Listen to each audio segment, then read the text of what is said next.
Hello students, मेरा नाम धीरज Mohan Dwivedi and स्वागत है आपके फेवरेट चैनल मैग्नेट ब्रेन्स पर। मैग्नेट ब्रेन्स एक ऐसा चैनल जहां पर आपको मिलता है बिल्कुल फ्री ऑनलाइन एजुकेशन और वो भी एक क्वालिटी एजुकेशन। तो चलें, आज हम शुरू करेंगे आपके क्लास 12 फिजिक्स का जो चैप्टर है, chapter number 4, that is moving charges and magnetism का एक बहुत ही ज्यादा important topic, that is ampere circuital law. ये एक ऐसा लॉ है जिसके बहुत सारे एप्लीकेशंस देखने को मिलते हैं, मतलब इस लॉ से बहुत सारे रिजल्ट्स डिराइव होते हैं। ठीक है, तो बहुत ही ज्यादा इंपॉर्टेंट लॉ है। चलो शुरू करें। चलें, ध्यान देना आप लोग। एम्पियर सर्किटल लॉ क्या होता है, लेकिन उसके पहले मैं आपको बताना चाहता हूं कि ये जो एम्पियर सर्किटल लॉ है ये बेसिकली एनालॉजी होता है आपके किसका, गॉस लॉ इन इलेक्ट्रोस्टैटिक्स का। जो चीजें आप लोगों ने की थी आपका गॉस लॉ में, इलेक्ट्रोस्टैटिक्स में, उसी के करस्पॉन्डिंग मैग्नेटिक में होता है एम्पियर सर्किटल लॉ, है ना। आप लोगों ने गॉस लॉ से इलेक्ट्रिक फील्ड निकाली थी, different shapes of conductor, different shapes of object जो यूनिफॉर्मली चार्ज हो, उनकी वजह से आप लोगों ने इलेक्ट्रिक फील्ड निकाली थी। वही यहां पर हम क्या काम करेंगे कि किसी भी कंडक्टर में अगर करंट फ्लो करेगा, है ना, तो उसके कारण किसी पर्टिकुलर पॉइंट पर मैग्नेटिक फील्ड हम कैलकुलेट करेंगे। तो ampere circuital law basically analogy होता है गॉस लॉ इन इलेक्ट्रोस्टैटिक्स का। ठीक है, तो चलो शुरू करते हैं। क्या है ये एम्पियर सर्किटल लॉ? ध्यान देना, मैं स्टेटमेंट पहले पढ़ता हूं फिर मैं आपको समझाता हूं। देखो, it states that the line integral of magnetic field B around any close loop is equal to mu naught times the total current passing through the surface. ठीक है, अभी मेरी बात को सुनना ध्यान से। यहां पर आपको डायग्राम दिख रहा है, ये आपका एक क्लोज लूप है ना, ये आपका क्लोज लूप है, ये उसकी बाउंड्री है। ठीक है, अब देखो इस क्लोज लूप के अंदर ये करंट पास कर रहा है आई। ठीक, तो इस क्लोज लूप के अराउंड जो लाइन इंटीग्रल होगा मैग्नेटिक फील्ड का, मतलब B डॉट dl, वो किसके बराबर होगा? Mu naught times total current passing through the surface. मेरी बात को सुनना ध्यान से। लाइन इंटीग्रल क्यों बोल रहे हैं इसको? क्योंकि हम इस सरकमफरेंस के अराउंड हम क्या कर रहे हैं? इंटीग्रेशन कर रहे हैं B डॉट dl का। ठीक है, मैंने कहा कि मान लो ये आपका कोई लूप है। ठीक, अब देखो मान लो इसमें करंट फ्लो कर रहा है I। ठीक, तो इस लूप के अराउंड जो इंटीग्रेशन होगा B डॉट dl का, वो किसके बराबर होगा? Mu naught times current enclose by this close loop, है कि नहीं? जैसे वहां पर क्या था आपका गॉस लॉ में कि total flux through any close surface are always equal to 1 upon epsilon naught times enclose charge था ऐसा। यहां पर क्या कहानी होगी कि किसी भी क्लोज लूप के अराउंड जो इंटीग्रल होगा B डॉट dl का, वो आपका होगा mu naught times current enclosed by the surface या total current passing through the surface. ठीक, अब मेरी बात को सुनना। ये dl क्या है? ये dl होता है ये जो आपका लूप है इसका एलिमेंट्री पार्ट, ये आपका होगा dl, है कि नहीं? तुम ये बताओ, ये जो आपका कंडक्टर है, ठीक है, इस कंडक्टर का यहां पर मैग्नेटिक फील्ड होगा कि नहीं होगा? ठीक है, मान लो यहां पर मैग्नेटिक फील्ड कितना है? B1 है। ठीक, अब बताओ, क्योंकि ये डिस्टेंस मैंने मान लिया R1 है और ये एलिमेंट्री पोर्शन लिया आपने dl1, ऐसी करके यहां पर मान लो मैंने लिया एलिमेंट्री पोर्शन dl2। ठीक, और यहां पर मैग्नेटिक फील्ड मान लो B2 है। भाई अलग अलग मैग्नेटिक फील्ड हो सकता है ना, क्योंकि यहां पर डिस्टेंस अलग अलग है, क्योंकि मैंने जो यहां पर लूप लिया है वो एग्जैक्टली सर्कुलर नहीं लिया मैंने, कोई भी एक क्लोज लूप लिया है मैंने। तो ऐसे करके बहुत सारे यहां पर होंगे ना B1, B2, B3, B4 and so on, and corresponding element DL1, DL2, DL3 and so on. तो जितने भी आपके होंगे B इंटू DL सबका सम करना है, और सबका सम करने का मतलब क्या? इंटीग्रेशन, है ना? तो यहां पर हम कहते हैं कि line integral of B dot DL is equal to mu naught times current enclosed. यहां पर मैं लिखना चाहूंगा current enclosed by this loop. Is it clear? तो लाइन इंटीग्रल इसलिए बोल रहे हैं क्योंकि हम किसी लूप के along चल रहे हैं, किसी लूप के along इंटीग्रेट कर रहे हैं, ठीक है? तो ये होता है आपका एम्पियर सर्किटल लॉ का स्टेटमेंट. Is it clear? अभी अपन आज ही अभी अपन इसका प्रूफ भी देखने वाले हैं, है ना? तो पहले यहां पर देखें, यहां पर कुछ कन्वेंशन यूज होगा, ठीक है? वो कन्वेंशन क्या है वो जरा ध्यान से सुनना, ये बहुत काम आएगा आपको, ठीक है? तो क्या है कन्वेंशन देखते हैं. पहले इसका आप लोग एक काम करें, स्क्रीनशॉट ले लें.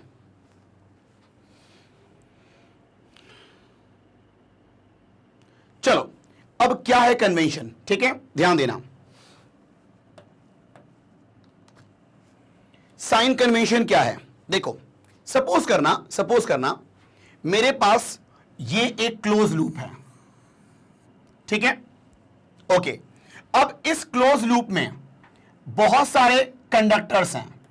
मान लो ये कंडक्टर है, इसमें करंट ऊपर की तरफ फ्लो कर रहा है I1. यहां पर एक और कंडक्टर है, इसमें करंट फ्लो कर रहा है नीचे की तरफ I2. फिर यहां पर एक और कंडक्टर है जो इसी के अंदर से पास हो रहा है, मान लो इसमें करंट है I3. यहां पर 3 करंट एंक्लोज हो रहे हैं बाय दिस लूप, ठीक है? और करंट का डायरेक्शन यहां पर अलग अलग है, ठीक है?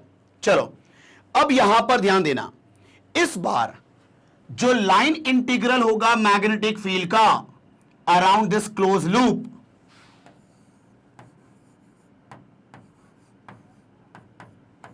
ये होता है आपका म्यू नॉट टाइम्स करंट एंक्लोज्ड. अब करंट एंक्लोज में क्या तुम इन तीनों करंट को ऐड कर दोगे? नहीं, यहां पर कुछ करंट सब्ट्रैक्ट भी होगा, ठीक है? क्योंकि डायरेक्शंस अलग हैं यहां पर. तो उसके लिए आपको यह मालूम होना चाहिए कि कौन से करंट को हम पॉजिटिव लें और कौन से करंट को हम नेगेटिव लें, ठीक है? तो उसी के लिए कन्वेंशन यहां पर बनाया गया है. और वो क्या है कन्वेंशन? सुनना ध्यान से. देखो, आप क्या करोगे, ये जो आपका लूप है, ठीक है, इस लूप में आपको कैसे चलना है वो आपको डिसाइड करना है, ठीक है? चलो, आपने मान लो डिसाइड कर लिया कि इसमें मैं चलूंगा एंटी क्लॉकवाइज डायरेक्शन में. आप ऐसा चलना डिसाइड कर रहे हो, ठीक है? एंटी क्लॉकवाइज डायरेक्शन में. ये करंट नहीं है, ये आपका ट्रैवर्सिंग पाथ है कि कैसे आपको लूप में चलना है, ठीक? ओके. तो आपने डिसाइड कर लिया कि हम तो एंटी क्लॉकवाइज में चलेंगे, ठीक है? अब क्या करना, राइट हैंड रूल लगाना है यहां पर. क्या करना, जो डायरेक्शन आपने चूज किया है चलने के लिए उसी के अलोंग अपने कर्वेचर को मूव करना, फिंगर्स के कर्वेचर को मूव करना राइट हैंड के. तो ये देखो, एंटी क्लॉकवाइज है, एंटी क्लॉकवाइज में मैंने कर्वेचर को मूव किया. तो उसके बाद जिस डायरेक्शन में मेरा थंब होगा उस डायरेक्शन में जो करंट होगा वो हम पॉजिटिव लेंगे, और उस थंब के ऑपोजिट में जो डायरेक्शन ऑफ करंट होगा उसे हम क्या लेंगे? नेगेटिव लेंगे. तो आप बताओ, यहां पर हम एंटी क्लॉकवाइज चल रहे हैं, तो I1 और I3 को पॉजिटिव लेंगे और I2 को क्या लेंगे? नेगेटिव लेंगे. बोलो हाँ है ना? ठीक है. तो यहां पर आप क्या करोगे, म्यू नॉट टाइम्स जब करंट एंक्लोज निकालोगे तो I1 को पॉजिटिव लोगे, I3 को भी पॉजिटिव लोगे, लेकिन I2 को क्या लोगे आप? नेगेटिव. है कि नहीं? तो ऐसे आपको निकालना है एंक्लोज करंट. ठीक है. तो वही यहां पर रूल लिखा हुआ है, देखो, according to this rule when fingers of right hand are curled in the sense the boundary is traversed in the loop, जिस डायरेक्शन में आपको ट्रैवर्स करना है लूप में, ठीक है, integration of B dot DL, then the direction of thumb give the sense in which current I is regarded as positive. तो फिर जिस डायरेक्शन में आपका थंब होगा उस समय उसके अकॉर्डिंग जो करंट होगा थंब के अकॉर्डिंग, उस करंट को हम क्या मानेंगे? पॉजिटिव मानेंगे।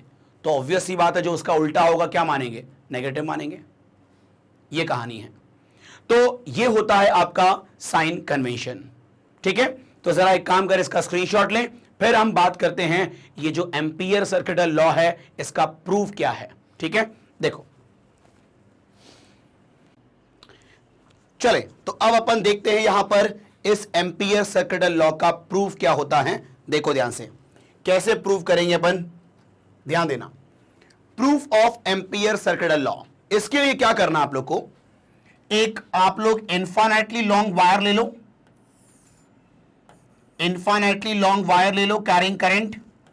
ये देखो इनफाइनाइटली लॉन्ग वायर है, ठीक है। अब यहां पर मैं एक रैंडम शेप का एक लूप कंसिडर कर रहा हूं, ठीक है, रैंडम शेप का, ठीक। अब ये जो लूप है इसने इस करंट को इंक्लोज किया हुआ है ना, ठीक है। चलो अब ध्यान देना, यहां पर आप एक काम करो, एलिमेंट्री पोर्शन लो। मैं अपन यहां पर बहुत सारे एलिमेंट्री पोर्शन लेंगे, ठीक है। मान लो यहां पर मैंने एक एलिमेंट्री पोर्शन लिया dl1, ठीक है, और इसकी दूरी यहां से जो है वो r1 है, ठीक।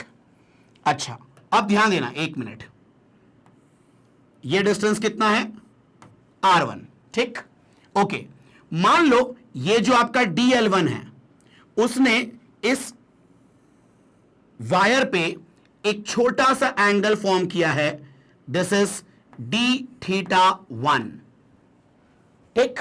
चलो इस पॉइंट पर जो मैग्नेटिक फील्ड है वो मैंने मान लिया B1 अलोंग टेंजेंट ना, ठीक है। चलो अब देखो यहां पर आगे, मैंने यहां पर मान लिया एक स्मॉल एलिमेंट dl2, ठीक, which is at a distance r2। मान लो ये जो dl2 है इसने एक स्मॉल एंगल फॉर्म किया है d2, ठीक है, d2, क्लियर, ठीक है। ऐसे करके बहुत सारे एलिमेंट्री पोर्शन यहां पर ले सकते हैं ना हम लोग, है कि नहीं, ठीक है। तो आप बताओ यहां पर जो मैग्नेटिक फील्ड है टेंजेंट के लॉन्ग वो मैंने मान लिया B2, इज इट क्लियर, ठीक है। अब यहां पर ऐसे बहुत सारे एलिमेंट्री पोर्शन ले सकते हो, dl1, dl2, dl3, dl4, बहुत सारे हो सकते हैं इस पूरे लूप में, ठीक है। हम क्या कर रहे हैं यहां पर, सारे b इंटू dl को ऐड करने वाले हैं, ठीक है। ध्यान देना, क्या मैं बोल सकता हूं, integration of b into dl is equal to what, b1 into dl1, है कि नहीं, ठीक है, plus b2 into dl2 plus b3 into dl3 and so on. होगा कि नहीं होगा यहां पर, ठीक है। चलो अब यहां पर ध्यान देना, इधर देखो, आप ये बताओ, अगर मैं बोलूं कि b1 की वैल्यू कितनी होगी, मतलब इस वायर के कारण इस पॉइंट पर मैग्नेटिक फील्ड कितनी होगी, तो आप बताओ किसी भी इनफाइनाइटली लॉन्ग वायर के कारण मैग्नेटिक फील्ड क्या होती है किसी पॉइंट पर। तो उसके लिए फॉर्मूला आप लोग को पता होगा, क्या होता है, B is equal to mu naught upon 4 pi into 2I by A होता है, A का मतलब डिस्टेंस, बोलो हाँ है ना, ठीक है। तो यही वाला फॉर्मूला यहां पर यूज करेंगे अपन। तुम बताओ इस वायर के कारण R1 डिस्टेंस पर मैग्नेटिक फील्ड कितनी होगी, तो आप बताओ B1 की वैल्यू कितनी होगी, mu naught upon 4 pi into I upon R1, ठीक है, 2I अपॉन R1, ठीक है, प्लस अब देखो यहां पर, अच्छा, इंटू dl1 भी चल रहा है आपका, ओके, प्लस B2 की वैल्यू आप बताओ इस पॉइंट पर मैग्नेटिक फील्ड कितनी होगी इसकी, वो होगा आपका mu naught upon 4 pi into 2I, बस यहां पर डिस्टेंस हो जाएगा R2, और ये रहा आपका dl2। सिमिलरली करके आपका जो B3 होगा वो क्या हो जाएगा, mu naught upon 4 pi into 2I upon R2 into dl3 and so on ना, ठीक।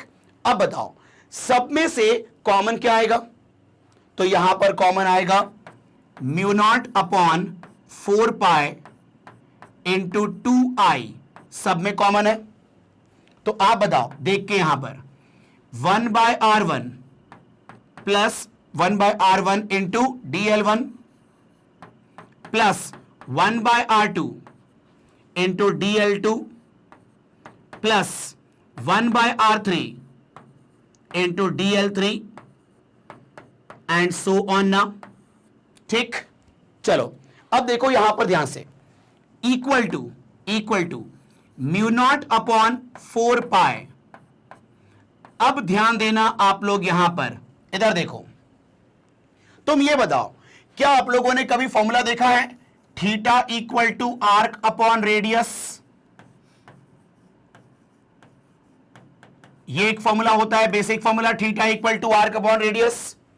तो आप बताओ अगर मैं यहां पर बोलूं डी थीटा 1 ये आपका एंगल है, और आर्क कौन होगा, आर्क आपका dl1 होगा ना, तो d theta 1 equal to dl1 upon R1, यहां पर R1 रेडियस हो गया, आर्क आपका dl1 है और एंगल डी थीटा 1 है, तो आप बताओ लिख सकते हो क्या, d theta 1 is equal to arc upon radius. तो क्या यहां से आर्क को लिख सकते हैं थीटा इंटू रेडियस, है ना। तो आप बताओ यहां पर जो आर्क है वो dl1 है, तो dl1 को लिख सकते हैं क्या, डी थीटा 1 इंटू R1, बोलो हाँ है ना, है कि नहीं। तो यहां पर देखो ध्यान से, मैं अलग से शो कर देता हूं आपके लिए, d theta 1 is equal to dl1 upon R1, तो क्रॉस इंटू करोगे तो डी थीटा 1 इंटू R1 होगा क्या, dl1, ठीक। सिमिलरली आपका dl2 क्या हो जाएगा, D theta 2 into R2 and so on, ठीक है। तो यहां पर ध्यान देना 1 अपॉन R1 वैसा का वैसा, dl1 को क्या लिख सकते हैं, इसको लिख सकते हैं हम लोग क्या, d theta 1 into R1 plus 1/R2 as it is, dl2 को क्या लिख सकते हो आप, d theta 2 into R2 plus 1 upon R3 as it is, dl3 को क्या लिख सकते हो आप, डी थीटा 3 इंटू R3, उसके बाद as it is and so on, ठीक है। चलो अब देखो R1 R1 R2 R2 R3 R3 cancel, है ना, तो क्या बचेगा, देखो ध्यान से यहां पर, ये बचेगा integration of b dl is equal to what, mu naught upon 4 pi into 2I into, अब देखो यहां पर ध्यान से क्या होगा आपका, यहां पर क्या बचेगा, देखो D theta 1 plus D theta 2 plus D theta 3 and so on, ठीक है। तो यहां पर हो जाएगा D theta 1 plus D theta 2 plus D theta 3 and so on, है कि नहीं, ठीक है। अब देखो यहां पर ध्यान से थोड़ा सा लॉजिकली सोचना, देखो D theta 1 D theta 2 D theta 3, मतलब जितने भी स्मॉल एंगल्स होंगे, सारे पॉसिबल स्मॉल एंगल्स, उन सबको जब ऐड करोगे तो पूरा 360 डिग्री कवर हो जाएगा ना, ठीक है। आप बताओ ऐसे बहुत सारे एंगल्स होंगे कि नहीं होंगे यहां पर, ठीक है। और जब सबका सम कर दोगे तो पूरा 360 डिग्री मतलब 2 पाई एंगल कवर होगा ना, मतलब d theta 1 plus d theta 2 plus d theta 3 and so on, उन सब का सम होगा आपका 2 पाई। ठीक, तो यहां पर देखो ध्यान से, हम इन सबको लिख सकते हैं ना 2 पाई, तो mu naught upon 4 pi into 2i into इसको क्या लिख सकते हैं 2 पाई, है कि नहीं? ठीक है, तो अब देखो 2 पाई ये कैंसिल हो जाएगा, 2 पाई इंटू 2 4 पाई, 4 पाई कैंसिल, तो आप बताओ म्यू नॉट इंटू आई हो जाएगा ना इंटीग्रेशन ऑफ बी डीएल, यही है ना आपका एम्पियर सर्किटल लॉ, है कि नहीं? अच्छा, एक और चीज यहां पर जो हम लोगों ने लॉ पढ़ा था उसमें क्या था आपका, integration of B dot DL is equal to mu naught I. यहां पर क्या है, इंटीग्रेशन ऑफ बी डीएल है, तो मैंने यहां पर यह मान लिया कि बी और डीएल के बीच का एंगल कितना है, 0 डिग्री, है कि नहीं? तुम ये देखो ध्यान से, यहां पर जो आपका B1 है वो टेंजेंट के लॉन्ग, और जो DL1 है उसका भी डायरेक्शन टेंजेंट के लॉन्ग, तो दोनों का डायरेक्शन सेम मान लिया तो एंगल 0 डिग्री हो गया। और अगर एंगल 0 डिग्री होता है तो A डॉट बी आपका A इंटू बी के बराबर होता है ना, मतलब B dot DL equal to B DL के बराबर होगा। ठीक, चलो, तो यहां पर यह हो गया आपका proof of ampere circuital law, है ना? तो बस एक बार मैं लास्ट में कहता हूं, ध्यान देना, एम्पियर सर्किटल लॉ जब भी यूज करो, ठीक है, तो क्या होता है, line integral of B dot DL is equal to mu naught times current enclosed by the loop, है ना? अपन को वही करंट लेना है जो उस लूप ने एंक्लोज किया है, just like Gauss law. Gauss law में क्या होता था, जो चार्ज हम वही लेते थे जो सरफेस ने एंक्लोज किया हुआ है कि नहीं? वैसे यहां पर वही करंट लेंगे जो लूप ने एंक्लोज किया हुआ है, लेकिन यहां पर कौन सा करंट आपको पॉजिटिव लेना है, कौन सा करंट नेगेटिव लेना है, उसका भी ध्यान देना होगा, और वो मैंने आपको साइन कन्वेंशन बताया। ठीक है, तो ये था आपका एम्पियर सर्किटल लॉ। अब जो हमारा नेक्स्ट वीडियो होगा उसमें मैं आप लोग को इस एम्पियर सर्किटल लॉ का एप्लीकेशन बताऊंगा मैं, ठीक है, कि कैसे इसका यूज होता है मैग्नेटिक फील्ड फाइंड आउट करने में, है कि नहीं? ठीक है, तो आप लोग एक काम करें, इसका स्क्रीनशॉट ले लें, फिर इसका स्क्रीनशॉट ले लें। ठीक है, तो बस ऐसे ही वीडियो को देखने के लिए आपको क्या करना है, सिंपल magnetbrains.com पे जाना है ना? वहां पर आपको ऐसा इंटरफेस दिख जाएगा, वहां पर आपको अपनी क्लास सेलेक्ट करनी है, फिर सब्जेक्ट सेलेक्ट करना है जो भी आपको पढ़ना है। सपोज आप सेलेक्ट करते हो फिजिक्स, तो यहां पर वॉच नाउ पे क्लिक करें, जैसे क्लिक करेंगे आपको चैप्टर की लिस्ट मिल जाएगी, फिर जो भी आपको पढ़ना है उसको क्लिक करें और फिर ऐसा वीडियो आपके सामने आ जाएगा। सो सिंपल, ठीक है? तो बस अंत में ये कहूंगा कि अगर आपको ये वीडियो पसंद आया हो और अगर आपको इस वीडियो से नॉलेज मिला हो, देन आप इसको लाइक करें, एंड अगर आप चैनल में नए हो तो आप इसको सब्सक्राइब जरूर करें, ताकि कोई भी अपकमिंग वीडियो हो वो आपसे मिस ना हो, और अपने दोस्तों के साथ इसको शेयर जरूर करें ताकि उनको भी इसका बेनिफिट मिल पाए। Thank you.